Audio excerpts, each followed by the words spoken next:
তো এটা হলো পৃথিবীর সবচেয়ে গরম রুম আর এটা হলো পৃথিবীর সবচেয়ে ঠান্ডা রুম। কিন্তু আজকে দেখবো আমরা দু ভাইয়ের মধ্যে কে বেশি সময় ধরে এই রুমের ভিতরে টিকে থাকতে পারে। তাই এই জিনিসটা দেখার জন্য এটা আমার ছোট ভাই সমীর, সে থাকবে এই ঠান্ডা রুমের ভিতর, আর আমি তোমাদের নাসির ভাই, আমি থাকবো এই গরম রুমের ভিতর। তো চ্যালেঞ্জ শুরু হয়ে গেল।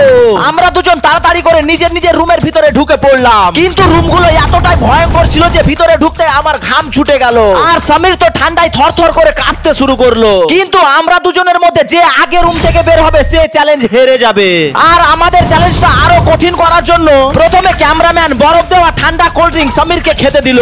আরে ক্যামেরাম্যান, এত ঠান্ডাতে তুই আমাকে বরফওয়ালা কোল্ড ড্রিঙ্ক খেতে দিচ্ছি মাইরা ফেলার জন্য? আর সমীরের এই কষ্ট দেখে আমি মনে মনে অনেক খুশি হচ্ছিলাম, কিন্তু কি বলবো, ভাগ্য বদলাতে সময় লাগে না। আর আমার জানে দুশ্মন ক্যামেরাম্যান গরম দুধ নিয়ে হাজির। আরে এত গরমে কেউ গরম দুধ নিয়ে আসে? বাপরে গরম, খাবো না, ঘুরিয়ে নিয়ে যা। নাও খেয়ে ফেলো, না হলে হার মানো।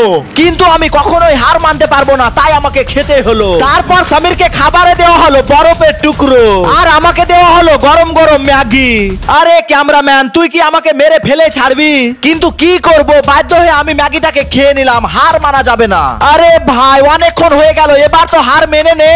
শের কবি হারতা হে ক্যা? কিন্তু তুই তো কুত্তা হে কুত্তা।